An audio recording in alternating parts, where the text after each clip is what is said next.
안녕하십니까. 사길자 회장님의 원리에 관한 말씀 간정 제11장 지도자와 정성.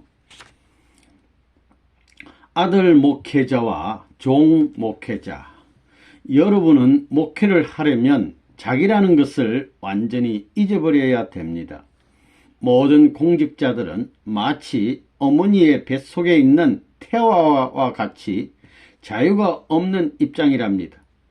교구장쯤 되더라도 내가 교구장이야 하고 어스대는 사람을 보면 참 염려가 됩니다. 그게 어스댈 자리가 아닙니다. 저에게도 아버님께서 협회의 부협회장과 세계평화여성연합 회장, 세계평화통일당 회장이라는 직함을 주셨지만 나는 아버님으로부터 들은 것이 있어서 이 자리가 내 자리가 아니라는 것을 잘 알고 있습니다. 이 자리는 어머님의 자리입니다. 어머님께서 부협회장이시고 아버님께서 협회장이시라는 것입니다. 나는 말하자면 아버님과 어머님의 대신자일 뿐입니다. 실질적으로 여성연합은 어머님이 총재이시지만 총재님을 사람들이 실체적으로 뵐 수 없기 때문에 회장을 세우신 것이기에 그 회장 자리도 어머님의 자리입니다. 그렇게 마음을 먹으면 참 편합니다. 그래서 아버님께서 목회자나 강사가 되는 데는 아들 목회자가 있고 종 목회자가 있다고 그러십니다. 즉, 두 가지의 목회자가 있답니다. 첫째로 아들 목회자는 절대로 자기를 자랑하지 않고 아버지를 자랑하기에 바쁘답니다. 아버지 말씀이 이렇고 아버지의 뜻이 이렇고 그냥 아버지 한답니다. 그런데 아들은 누구를 닮았습니까? 아버지를 닮았습니다. 그래서 아버지만 자랑하지만 아버지께 드린 그 심정과 정성은 바로 자기에게로 돌아오게 돼 있다는 것입니다. 아버지만 자랑했는데 그 아버지는 자기의 모든 것을 정성 들인 자식에게 상속해 주신다는 것입니다. 그런데 종 목회자나 종 강사는 자기 자랑만 한답니다. 아버지는 사실상 잊어버리고 내가 이렇게 살고 내가 어떻게 하고 하면서 자기 자랑만 한다는 것입니다. 그러면 주인과 종은 어떤 관계인가? 주인과 종의 관계는 어느 한때 품삯을 약속하고 일을 시키고 일을 하는 관계입니다. 품삯을 받고 일하는 사람이 종이라는 것입니다. 그러니까 일을 한 만큼만 품삯을 받기 때문에 상속권도 없을 뿐더러 그 이상의 인연이 없다는 것입니다. 아버님께서는 우리의 강의를 들으신다든가 목회자들이 보고하는 것을 들으시면 이 사람은 발전성이 있겠구나. 이 사람은 아들의 심정을 가지고 목회를 하는구나 하고 금방 알아보신다는 것입니다. 자기가 잘나서 잘했다는 식으로 보고하는 사람을 보면 이 사람은 발전성이 없겠다고 하시면서 매우 안타까워하십니다. 그렇기 때문에 여러분이 목회할 때는 너무 식구들에게 인기작전을 쓰지 마십시오. 아버님께서는 목회자들이 식구들에게 인기작전을 써서 너무 인간적으로 친해져서는 안 된다고 하십니다. 어떤 목회자는 예배가 끝나면 식구들과 화동한다는 핑계로 화투를 친다든가 장기를 둔다든가 어디 놀러 간다든가 하면서 식구들의 인기를 끄는데 주력하기도 합니다. 여러분은 절대로 그런 행동을 하면 안 됩니다. 식구들을 사랑하는 것은 좋으나 너무 인정에 치우치면 안 됩니다. 그런 목회자가 다른 곳으로 정근하면 식구들이 정을 못 잊어서 우르르 따라다닙니다. 그러면 안 됩니다. 그러면 목회자들은 어떤 기준을 세워서 목회를 해야 되느냐? 식구들로부터 우리 목회자는 그저 파미나 낮이나 시종일관 하나님과 참부모님을 우리에게 가르쳐 주시려고 애쓰는 목회자였다 하는 말을 들을 수 있어야 합니다. 그러면 그 목회자가 그 교회를 떠나더라도 그가 심어준 하나님과 참부모님에 대한 심정이 오래오래 남아서 식구들은 자동적으로 신앙의 뿌리를 내리면서 자란다는 것입니다. 그런데 종 목회자에게서 자란 사람들은 신앙의 뿌리가 없다는 것입니다. 그저 자기 자랑, 자기 인기만 추구하던 종목회자가 그 교회를 떠난 다음에는 식구들에게 남는 것이 아무것도 없다는 것입니다. 모든 것이 목회자와 더불어 사라져버리고 식구들의 마음에는 구멍이 뻥 뚫려가지고 하나님의 심정이라든가 부모님의 심정이 하나도 남아있지 않게 된답니다. 그렇기 때문에 그런 목회자를 보내고 나면 한동안은 그 목회자를 그리워하지만 시간이 흐르면 그 목회자는 영영 남이 되고 만답니다. 그와는 반대로 아들 목회자는 자기를 드러내지 않고 열심히 하나님과 참부모님을 가르치기 때문에 그 목회자는 하나님과 참부모님과 더불어 식구들의 가슴에 영원히 남아있다는 것입니다.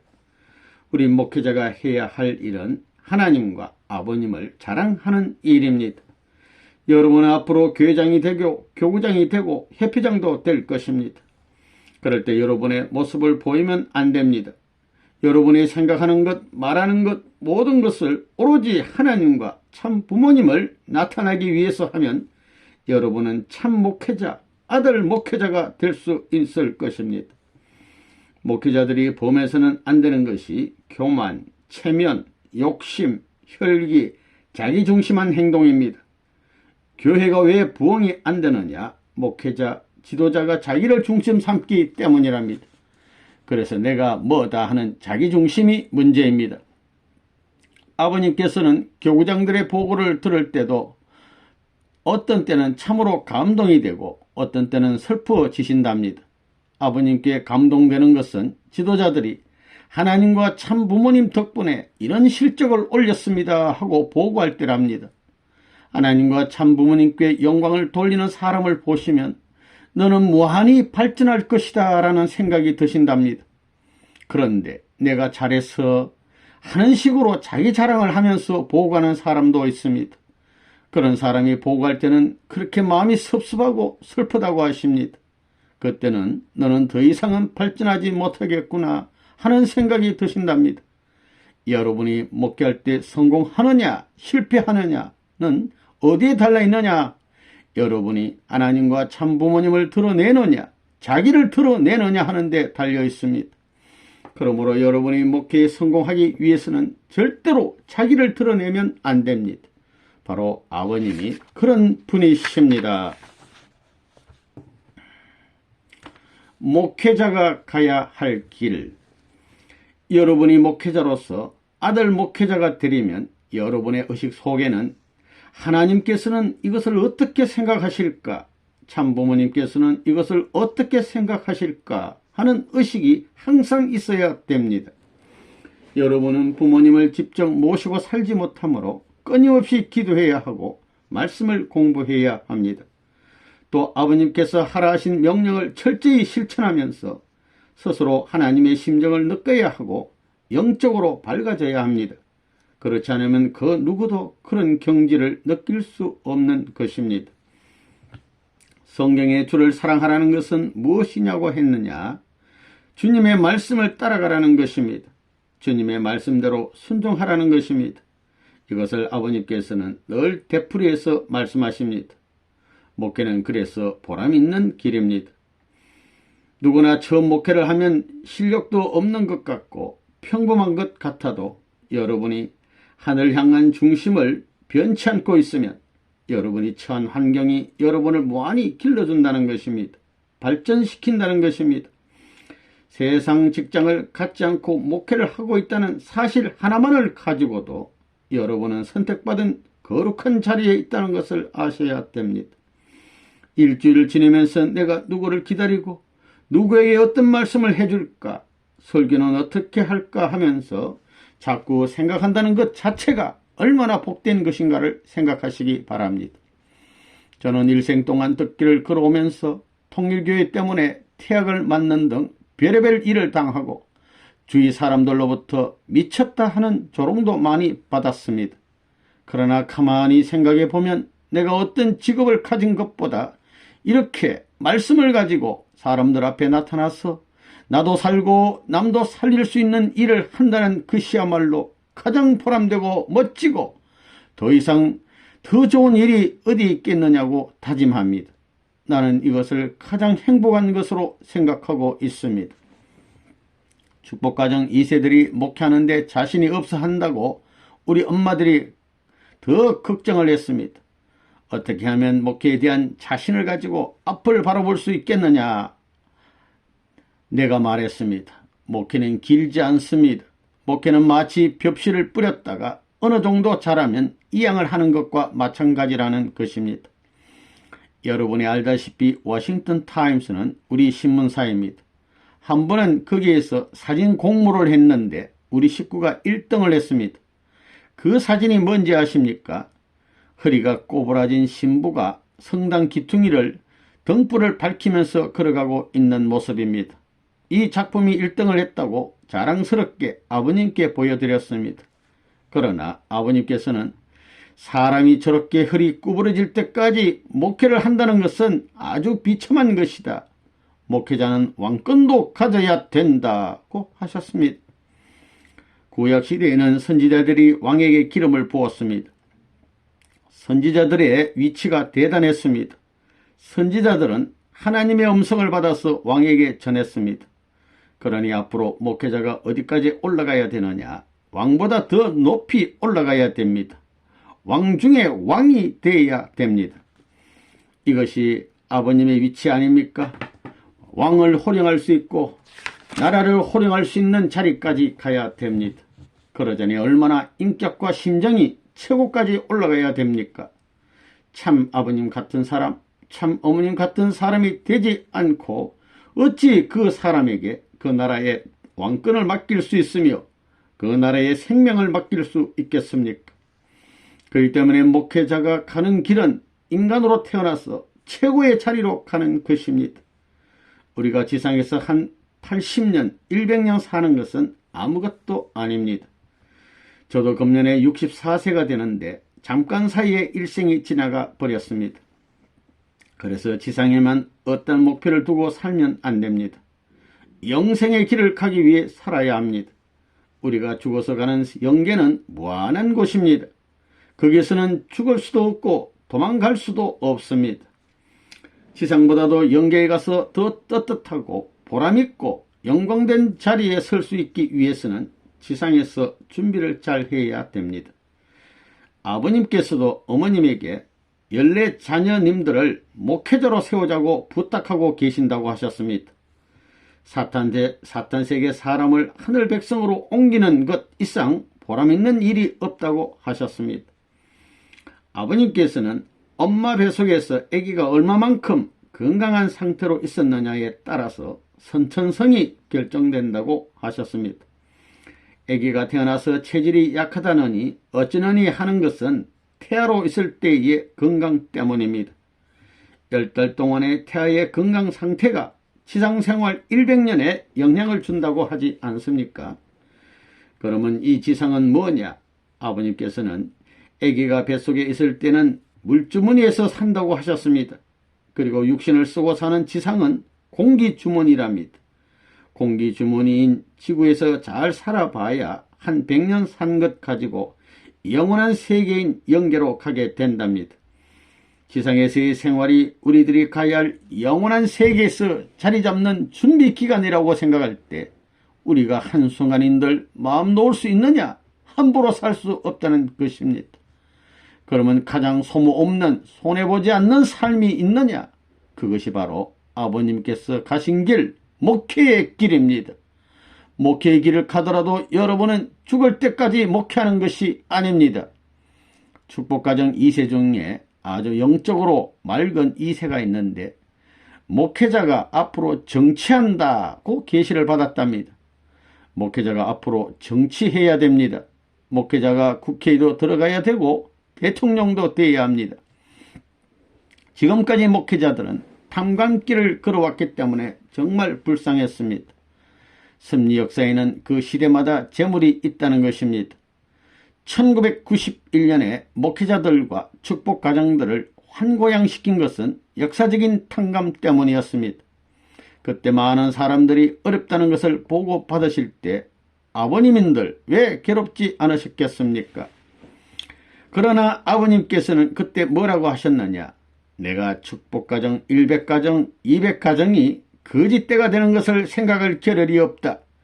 축복가정들이 환고양함으로 말미암아 종족적 메시아를 찾아 세우고 국가복귀, 세계복귀를 해야 하는 책임이 있는 나에게 사랑하는 가정들을 희생시키는 것을 생각할 겨를이 없다. 그들이 나를 따라오면 절대로 죽지 않을 것이다.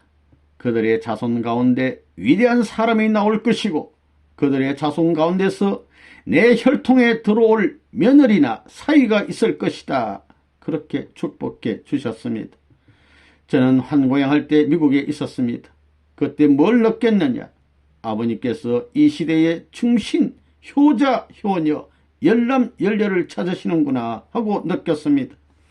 그래서 불평하는 사람들은 낙제감이고 묵묵히 환고양한 사람들은 우등생들입니다. 사람들은 똑같은 환경 속에 놓아두면 누가 누구인지 모릅니다. 막 흔들어버리면 껍데기인 쭉정이는 날아가고 진짜인 알곡만 남게 됩니다.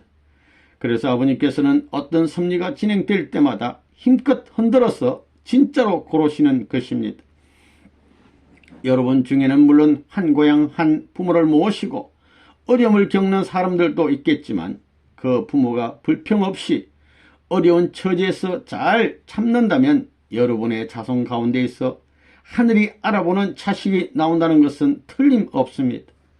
그렇기 때문에 여러분은 앞으로 아버님께서 하시는 일에 대해서 절대로 비판하거나 불평하거나 걱정하지 마십시오. 모르면 하나님께 직접 기도로 물어보아야 합니다. 노아의 둘째 아들 함이 노아의 벗은 몸을 보고 부끄럽다고 형제들을 선동하지 않았으면 얼마나 좋았겠습니까? 선동했기 때문에 함이 타락하게 됐습니다. 그러므로 모르면 아버지, 저는 이것에 대해서 모릅니다. 그러니 제가 알 수 있게 가르쳐 주십시오. 이렇게 자꾸 바보처럼 똑같은 것을 되풀이해서 기도하면 하나님이 나중에는 응답을 주십니다. 그리고 기도할 때 나 혼자 일방적으로 하지 마시고 하나님과 같이 이야기하듯이 해야 됩니다. 기도할 때 주인이 누구입니까? 하나님입니다. 자식의 기도를 가장 심각하게 들어주시는 분이 부모이신 하나님이십니다. 때가 되어 그 정성의 한도가 차면 반드시 응답을 주십니다. 그러니까 내 기도를 하나님께서 들으신다는 믿음을 가지고 기다려야 합니다. 믿고 기다리는 것이 중요합니다. 누구든지 어떤 문제에 대해 사람에게 물어보면 완전한 대답이 나오지 않습니다. 그러므로 말씀 가운데에서 그 해답을 찾아야 하고 하나님과의 엄밀한 기도 가운데에서 찾아야 합니다. 24시간 하나님은 어떻게 생각하십니까? 부모님은 어떻게 생각하십니까? 말씀에는 이런데요. 이렇게 계속 물어보는 것, 엿줍는 것이 중요합니다. 항상 살아있는 사람에게 말하듯이 기도하랍니다. 일방적으로 기도만 해버리고 아주 그러지 말라는 것입니다. 그리고 기도를 하더라도 밤을 새워서 기도할 수는 없지 않겠습니까? 저는 톡톡히 재미를 봐서 이렇게 기도합니다. 아버지, 제가 이러이러한 문제를 알 수 없습니다. 그러나 반드시 해결해야 되니 혹시나 꿈에라도 나타나셔서 대답해 주시고 영감을 통해서라도 응답해 주십시오. 그러면 반드시 꿈을 꿉니다. 또 꿈을 안 꿀 때는 아침에 일어나자마자 내 일이 저절로 말을 합니다. 내가 내 말을 들어보면 내 의식으로 말을 하는 게 아니라 어제 기도한 그 문제에 대해 내 입을 통해서 대답을 하고 있습니다. 어떨 때는 느닷없이 세상 사람들이 하는 말 가운데서도 찾고 식구가 하는 말 가운데서도 찾고 오고 가는 사람들의 말 가운데서도 내가 찾는 해답이 있습니다. 대부분은 영감으로 오지만 말입니다. 그런 경험을 하면 참 재미있습니다. 내가 뉴욕에 있을 때 어머님께서 주신 밍크 코드가 있었습니다. 그 옷에는 어머님의 이름까지 새겨져 있습니다. 아버님께서 덴버리 감옥에 계실 때 어머님을 모시고 있었는데 그때 반지도 하나 주시고 정장도 여러 벌 주시고 밍크 코트도 주셨습니다. 그런데 그 밍크 코트는 너무 아까워서 될 수 있는 대로 안 입었습니다. 어느 추운 겨울이었는데 뉴요크 호텔 안은 난방이 잘 돼 있어서 나는 밖이 얼마나 추운지 몰랐습니다. 그래서 그런지 하나님께서 미리 아시고 자꾸 영감으로 오늘은 추우니까 밍크 코트를 입어라 하는 지시가 왔습니다. 그래도 나는 혼자 중얼거리면서 속으로 싫어요 라고 했습니다.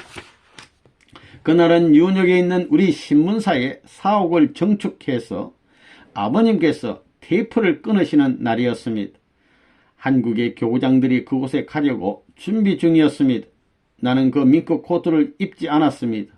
왜냐하면 입고 가서 어디 걸어 놓으면 누가 훔쳐갈 것 같았기 때문입니다. 미국에도 도둑놈이 굉장히 많습니다. 그래서 아까워서 그렇게 밍크 코트를 입으라고 내 마음이 독촉을 하는데도 안 입고 다른 옷을 입고 나갔습니다. 밖에 나오니 얼마나 바람이 센지 당장 31층에 있는 내 방에 뛰어 올라가서 그 밍크 코트를 입고 나오려니까 교구장들이 투덜대는 것입니다. 누님 때문에 늦게 생겼다고 야단이었습니다. 차에 빨리 타라고 하면서 나를 무슨 짐짝을 싣듯이 태웠습니다. 그래가지고 행사장에 가보니 그렇게 추운 가운데도 안으로 아무도 못 들어갔습니다. 사람들이 마당에 서 있었습니다. 부모님께서 도착하실 때까지 대기했다가 부모님께서 테이프를 끊으시면 그 뒤를 따라가게 돼 있답니다. 나는 얼어 죽을 뻔했습니다. 얼마나 추운지 그때야 아이고 하나님 아버지께서 밍크 코트 입고 가라고 하신 것을 내가 거역해서 이 꼴이 되었습니다. 죄송합니다 하고 기도를 했습니다. 하도 추워서 경비원에게 어디 들어갈 곳이 없느냐고 물으니 뒷문을 가르쳐 주었습니다. 그래서 뒷문으로 쥐새끼같이 살짝 들어가서 바깥의 바람을 피했습니다. 아버님께서 오신다는 기배를 받고 후다닥 뛰어나와 뒤따라 갔습니다. 그날은 얼마나 떨었는지 모릅니다. 이와 같이 항상 아버님에 대해서 안테나를 열어놓고 있으면 심지어 옷 입는 것, 먹는 것까지도 다 가르쳐 주십니다. 이러한 인삼 액기스에 대해서 한 가지 재미있는 얘기를 해야 되겠습니다. 이러한 인삼 액기스가 내 체질에 맞지 않는다고 어떤 식구 한의사가 그랬습니다. 나에게 변비가 있어서 오랫동안 복용을 해왔는데 그 얘기를 듣고 약 1년쯤 끊었습니다. 나는 치질이 있었지만 피는 한 번도 나지 않았는데 인삼 액기스를 먹지 않았더니 하루는 변기에 생피가 뻘겋게 출혈이 되어 있었습니다. 그리고 그때까지 그런 일이 없었는데 일주일에 2-3번씩 피가 나왔습니다. 아무에게도 말을 못했습니다. 미국에서는 그런 거 창피하지 않습니까? 치질을 의사에게 보여주는 것도 창피하고 또 의료보험도 없고 돈도 없는 데다 영어로 설명하자니 그것도 어려울 것 같고 그래서 병원에 못 갔습니다. 물론 통역하는 사람을 데리고 가면 되지만 어쨌든 못 갔습니다. 그러고는 한 달 지나 2달이 지나 3달이 지나도 일주일이면 주기적으로 2-3번씩 피가 쏟아졌습니다. 진짜 생피가 나오니까 영양분이 빠지는지 기운도 없고 기분이 그렇게 나쁠 수가 없었습니다. 안 되겠다 싶어서 아는 사람에게 물어보니 아마 장암 시초인지 모르겠다고 했습니다. 장암이나 직장암, 치질암은 처음에 피가 나온답니다. 그래서 불안도 하지만 어쩐지 의사에게 가기 싫어서 그저 기도만 했습니다. 아버지, 지금까지 피가 안 나왔는데 왜 자꾸 나옵니까? 이렇게 계속 기도를 했습니다. 그랬더니 하루는 느닷없이 길자야, 내가 만든 일화 액기스 먹었을 때는 피를 한 번도 안 보았지? 하는 영감이 왔습니다. 정말 그 말씀을 듣고 보니 맞았습니다. 치질이 심해 염증이 생겨도 따끔거릴 때는 있었지만 피를 흘려본 적은 한 번도 없었습니다. 그래서 미친 사람같이 중얼거렸습니다. 맞아요, 아버지. 내가 체질이 맞지 않는다고 인삼 액기스를 1년 동안 끊었습니다. 이렇게 혼자 중얼거린 것입니다. 그리고 그때부터 다시 인삼 액기스를 먹기 시작했더니 지금까지 한 번도 피가 안 나왔습니다. 그것을 보면 인삼 액기스가 정말 영약입니다. 우리 36가정 가운데 어떤 엄마도 비슷한 경험을 했습니다. 대개 엄마들은 아기들이 자랄 때 3번은 용을 먹어야 된다고 생각합니다. 용, 사슴뿔, 녹용. 용은 조혈자라 피를 많이 만들기 때문에 자식들에게 용을 3번 못 먹이는 것은 부모의 책임을 못한 것이라고 생각합니다. 그런데 용이 굉장히 비쌉니다. 지금은 많이 싸졌지만 그때는 굉장히 비쌌습니다. 그 집에 아이가 셋인데 용을 3아이에게 먹이려다 보니 너무 비싸서 걱정만 하고 있었습니다. 어느 날 꿈에 아버님께서 나타나셔서 너 왜 걱정하느냐? 2가지만 지켜라. 하나는 주일이나 초하루 새벽 5시에 경배를 드리는 것이다. 절대로 시간 어기지 말고 애들도 모두 참석시켜서 경배해라. 그러면 영적으로 하늘이 보호해 주실 것이다. 그리고 인삼 액기스를 먹여라. 그러면 모든 병이 들어오지 않을 것이다 하고 계시를 주시더랍니다. 여러분의 아기들이 울든지 말든지 초하루 경배, 주일 경배날 새벽 5시는 우리가 가장 하나님께 가까이 가는 시간이므로 모두 참석시키기 바랍니다. 2세 36가정 약혼식 때의 일입니다. 그때 제가 부모님을 모시고 있었는데 아버님께서 2가지를 물으셨습니다. 혹시 너희 부모들이 통일교에 대해서 불평하는 일이 있었느냐? 그렇다면 너희가 이 자리에 올 자격이 없다. 2번째는 너희가 부모들과 함께 새벽 5시 주일 경배를 어김없이 드렸느냐? 안 드렸다면 역시 이 자리에 올 자격이 없다. 그러므로 여러분 자신도 주일 경배를 철저하게 지켜야 되고 여러분 아이들도 잘 지키게 해야 됩니다. 사실 아기들이 걷기 시작할 때부터 주일 경배에 참석시키라고 하십니다. 어머님께서는 얼마나 철저하신지 손자님들이 걷기는커녕 앉지도 못해도 그냥 담요에 싸서 부모들이 안고라도 경배를 시키는 전통을 지켜오고 계십니다. 이처럼 하나님께서는 얼마든지 축복가정들이 영육간에 건강하게 살 수 있는 길을 주셨는데도 불구하고 그걸 안 지키기 때문에 영적으로 사탄이 침범하고 육적으로도 병이 오는 것입니다. 그러므로 아버님께서는 축복가정들은 아버님께서 하라고 하는 대로 하면 절대로 굶어 죽지 않는다.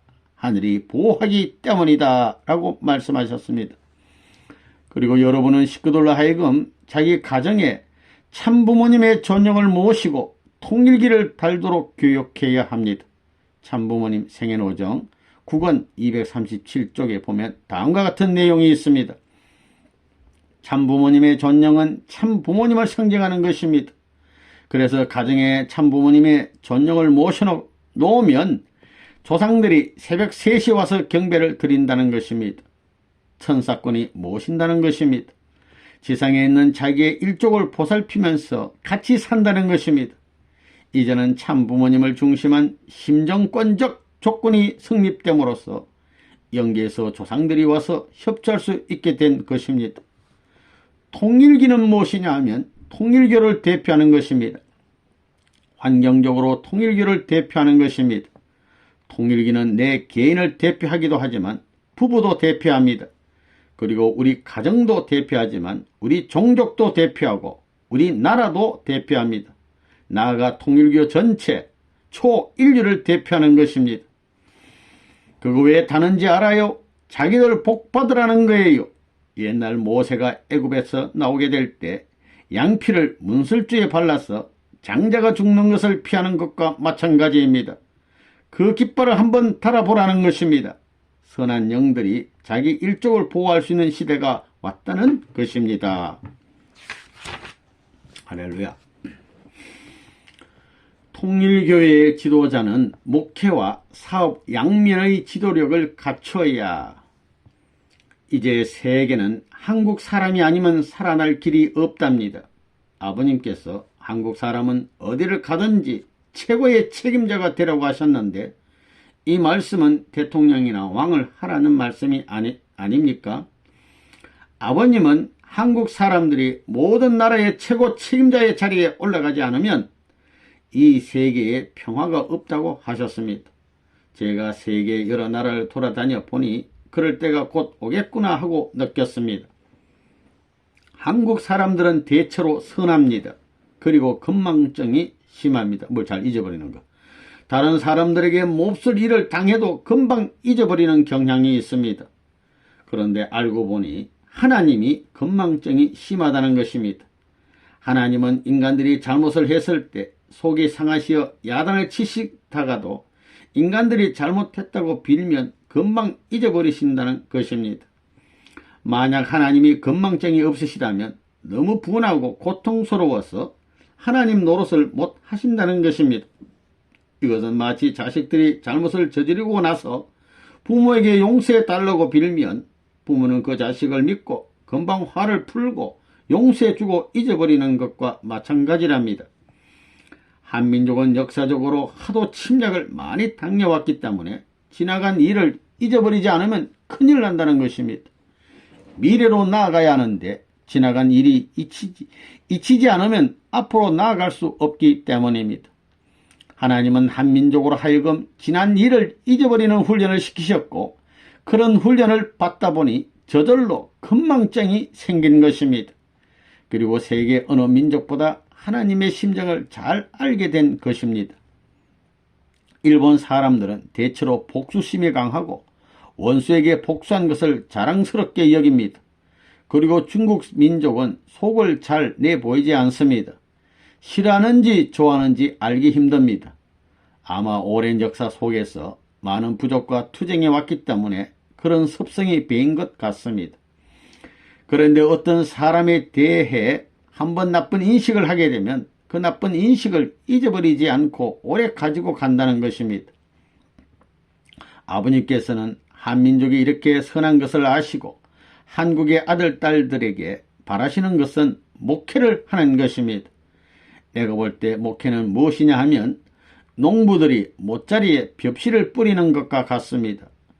못자리에 벽실을 심어서 어느 정도 자라면 이양을 하는데 그것을 모내기라고 합니다. 목회는 모내기와 같습니다. 목회는 여러분이 중생되는 본적지입니다. 우리가 태어난 본적지가 목회이고 그 다음에 소질대로 가게 되어 있습니다. 목회가 끝나면 소질에 따라 정계나 학계, 재계 등으로 별을 이양하듯이 보내는 것입니다. 앞으로 우리 세계에서도 목회자들이 최고로 출세할 것입니다. 아버님께서 뭐라고 하셨느냐 하면 가인은 하나님이 자기의 재물을 받아주지 않고 아벨의 재물만 받아주시니까 창피하고 분해서 아벨을 죽여버렸다는 것입니다. 이렇게 보면 우리 교회도 기업체에 있는 사람들은 가인입니다. 가인이 아벨을 죽였던 것을 반복하지 않게 하기 위해서 아버님께서는 기업체에 있는 식구들에게는 최소한의 생활비를 주어서 불평불만을 막아주어야 된답니다. 반면에 목회하는 사람들은 아벨이요 제사장입니다. 아버님께서 승리하시고 뜻이 이루어지면 전 세계 사람들이 모두 통일교인이 됩니다. 그때는 10의 1조만 가지고도 제사장들은 충분하게 생활을 한다는 것입니다. 그러므로 현재 가인편, 즉 기업체에 있는 식구들에게 주는 것에 3배 이상을 주시겠다고 하셨습니다. 아버님께서는 반드시 이루어 주실 것입니다. 이스라엘 민족 중에서 레위 족속은 땅이 없어도 11조를 가지고 잘 살았습니다. 12지파 중에서 레위 족속이 제사장 족속 아니었습니까? 여러분도 속사람만 크게 되면 사람과 돈은 지천에 널려 있습니다. 그럴 때가 금년간에 옵니다. 그때까지 이를 악물고 참아야 됩니다. 우리의 신앙생활에서 정도는 목회의 길입니다. 그런데 아버님은 기업체도 많이 운영하고 계십니다. 그래서 기업체에 식구들을 많이 보내셨습니다. 그리고 아버님은 식구들을 기업체에 보내놓으시고는 항상 걱정하십니다. 그래서 자꾸 교체하십니다. 목회자들을 기업체 간부로, 기업체 간부들을 목회자로 자꾸 교체하십니다. 아버님께서는 우리 식구들이 목회도 해보고 또 기업체에서 일도 해봄으로써 양면의 실력을 갖추기를 바라시는 것입니다. 그래서 어떤 사람을 만나든지 이 사람은 목회자로서 상대해야 하겠구나 하고 간파하고는 목회자의 입장에서 상대하고 이 사람은 기업체 사장으로 상대해야 되겠다는 생각이 들면 기업체의 사장으로 상대해야 한다고 하셨습니다. 김일환 전 세계 세일 여행사 사장이 이에 대한 좋은 예입니다. 그분은 원래 목회자였습니다. 사업가가 아니었습니다. 그런데 어느 날 아버님께서 느닷없이 세일 여행사 사장의 이분을 세우셨습니다. 김일환 씨는 얼마나 놀랐겠습니까? 김일환 씨는 세일 여행사 사장에 자신이 임명됐다는 연락을 받고는 급하게 아버님께 여쭙답니다. 아버님, 왜 저를 사장으로 시키십니까? 저는 못하겠습니다. 그냥 목회나 하게 해 주십시오 하고 간곡하게 말씀을 드렸답니다. 아버님께서는 아니야, 세일 여행사 사장을 찾는데 너 이름이 자꾸 떠올라서 시키는 거야. 아무 말 하지 말고 하라고 하시면서 그 일을 감당하라고 하셨답니다. 지금은 회사 경영을 잘하고 있을 뿐만 아니라 직원들 전체에 대한 신앙 지도도 잘하고 있습니다. 잘하고 있습니다. 아버님께서는 한 사람을 놓고 이쪽 면을 보시고는 장사하는 사장도 시키고 다른 면을 보시고는 목회도 시키십니다. 양쪽으로 시키십니다. 그러므로 우리는 팔방미인이 되어야 합니다. 이것은 바로 아버님께서 하나님의 부름을 받고 최초로 뜻길을 나서실 때 양면의 길, 즉 이념과 경제력은 꼭 필요한 것이고 이 두 가지는 반드시 갖추어야 완벽한 지도자가 되어야겠다. 두 가지를 반드시 갖추어서 완벽한 지도자가 되어야겠다고 결심하신 것과 같은 것입니다. 정성을 대하시는 아버님의 자세. 아버님께서는 6.25 때 이북에서 남하셔서 부산으로 가셨습니다. 부산에서 많은 고난을 겪으시고 대구로 가셨습니다. 대구는 북한의 평양과 비견되는 기독교 신앙의 도시입니다. 아버님께서는 몇몇 제자들과 함께 대구로 가셔서 기독교인들을 복귀하시기 위해 대구에 닻을 내리신 것입니다. 많은 사람들이 계시를 받고 아버님을 따르게 되었습니다. 아버님께서는 부산에서 고려신학을 나오고 기성교회의 전도사였던 강현실 순회사를 전도해서 미리 대구에 개척을 보내셨습니다. 그분의 할머니 권사들을 많이 전도했습니다. 그래서 핍박이 굉장히 심했답니다. 그 권사님들은 대개 아들이나 사위가 목사 아니면 장로였답니다. 그런 가정 환경을 가지고 있었기 때문에 핍박이 심했던 것입니다. 이런 일화도 있었습니다. 우리 교회에 열심히 나오는 어떤 권사님의 방은 2층이었는데 아들과 며느리가 그 권사님을 아버님께 가지 못하도록 2층에 가둬놓은 것입니다. 용변도 요강해 보게 하시고 밥도 올려주면서 가둬놓은 것입니다. 아버님께서는 그 권사님이 보고 싶어서 찾아가시는 것입니다. 그 권사님이 밖을 내다보시면 아버님도 마저 보겠다고 미리 약속한 것은 아니지만 아버님은 그때 권사님이 우연히 밖을 내다보면 눈 한번 마주치려고 가만히 숨어서 기다리고 계실 때도 있었답니다. 그래서 아버님께서 파출소로 끌려가시면 할머니들도 같이 잡혀가서 엉엉 울었답니다. 그때 아버님께서는 한 달이면 집을 몇 번씩이나 옮기셨답니다. 23번인가 24번인가 하여튼 날마다 옮기다시피 하셨는데 앞으로 형사가 오면 뒤로 피하기 쉽도록 반드시 뒷문이 있는 방을 얻으셨답니다. 형사들이 들이닥치면 바로 피하시려고 그러셨답니다.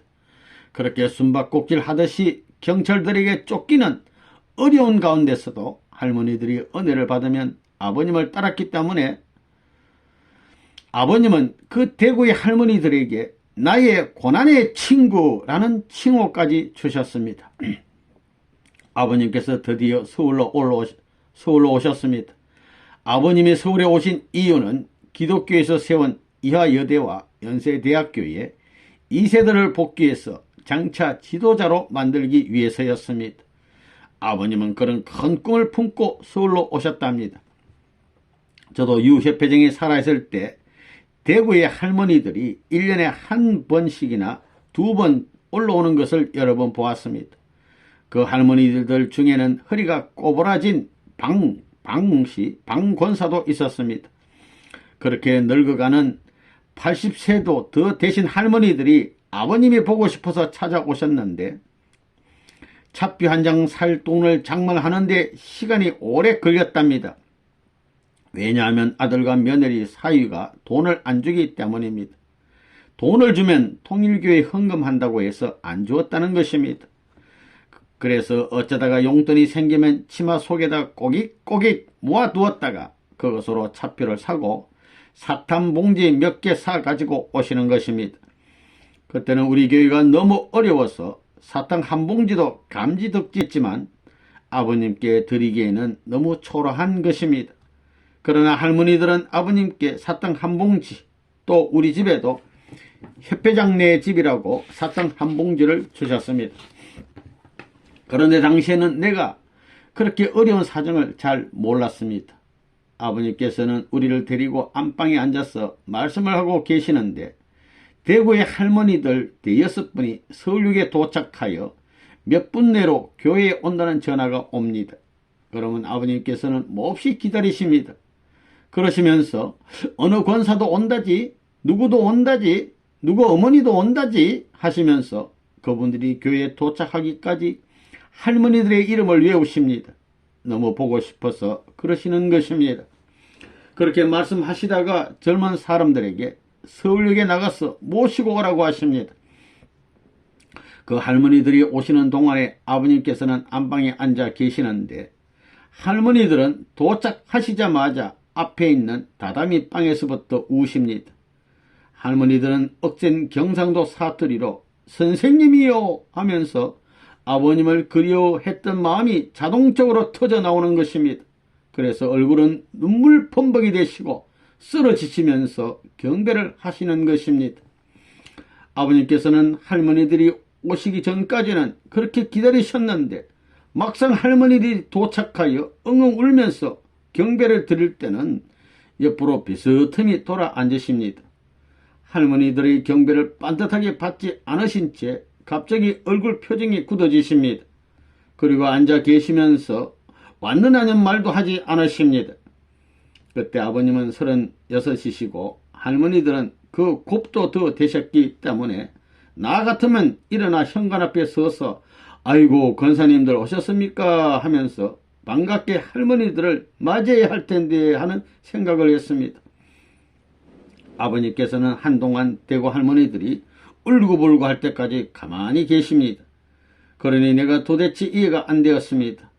보통 사람들이 생각하는 인사법하고는 아주 다른 방법이기 때문이었습니다. 나중에 아버님께서는 당시의 상황에 대해서 뭐라고 하시는가 하면 대구에서 할머니들이 올라온다고 하면 너무 그리워서 가슴에 눈물이 맺힌답니다. 왜냐하면 아버님께서 그 할머니들과 몇 년 동안 같이 살면서 너무나 어려운 환경에서 사신 것을 똑똑히 아실 뿐만 아니라 할머니들을 의지하고 대구도성을 살리기 위해서 같이 몸부림을 치셨기 때문입니다. 그러나 그 할머니들이 1년 동안이나 차비를 준비해가지고 서울의 청파동 전 본부교회에 올 때까지 정성을 들였는데 아버님이 그 사람들의 경배를 받기에는 너무도 두렵다는 것입니다. 그래서 보통은 우리 식구들이 드리는 경배는 받아가지고 하늘 앞에 돌려드리는데 그때는 당신이 받지 않을 테니까 하나님께서 이 딸들의 경배를 직접 받으시라는 뜻이라는 것입니다. 할머니들이 오실 때 이런 깊은 내막을 설명해 주시지 않으니 우리가 어떻게 알겠습니까? 이와 같이 표정이 돌처럼 굳어지시고 고개를 옆으로 돌리시고 계셨던 아버님의 모습을 여러 번 뵀습니다. 미국 협회장은 아버님께서 미국에 오시면 춤을 춥니다. 아버님 때문에 성과가 올랐다고 실적을 보고하면 아버님께서는 너희가 아무리 좋은 실적을 올렸다 하더라도 하나님이 기대하시는 실적을 올리지 못했으니 나는 오히려 회개하는 마음을 갖게 된다고 하십니다. 그러시면서 고개를 숙이시고 칭찬도 안 하시고 Praise God, 하나님을 찬양하라 이거죠. Praise God 하라고 하십니다. 나는 그 장면을 보면서 아버님께서 하나님을 얼마나 사랑하시는가 하는 것을 알 수 있었습니다. 아버님께서 지상에 오셔서 그렇게 몸부림을 치시면서 많은 실적을 쌓으셨지만 하나님이 항상 당신과 함께 계셨건만 가장 빛나는 최고의 존경과 믿음을 당신을 통해서 하늘 앞에 바치는 것조차 당신은 감당을 못하시겠다고 하시는 겸손한 심정을 가지고 계시는 분입니다. 아버님께서는 우리에게 이런 말씀도 하십니다. 너희도 영물이기 때문에 만약 모든 사랑과 영광을 내가 받아버리면 너희는 나를 따르지 않을 것이다 라고 하십니다. 또 내가 너희보다 더 하나님을 사랑하고 하나님의 심정과 더 하나 되려고 끊임없이 몸부림치기 때문에 너희가 이 스승을 따라가면 틀림없이 하나님 앞에 가까이 갈 수 있겠다 하고 느낀다. 너희의 본심이 이것을 안다. 그래서 너희가 나를 좋아한다. 너희는 나로 말미암아 영원한 생명을 얻을 수 있고 나를 통해서 하나님 앞에 갈 수 있겠다고 생각함으로 나를 따르지, 내가 만약 자기 중심한 지도자였다면 당장 너희는 실정이 나서 나를 따르지 않을 것이다 라고도 말씀하셨습니다. 할렐루야. 아주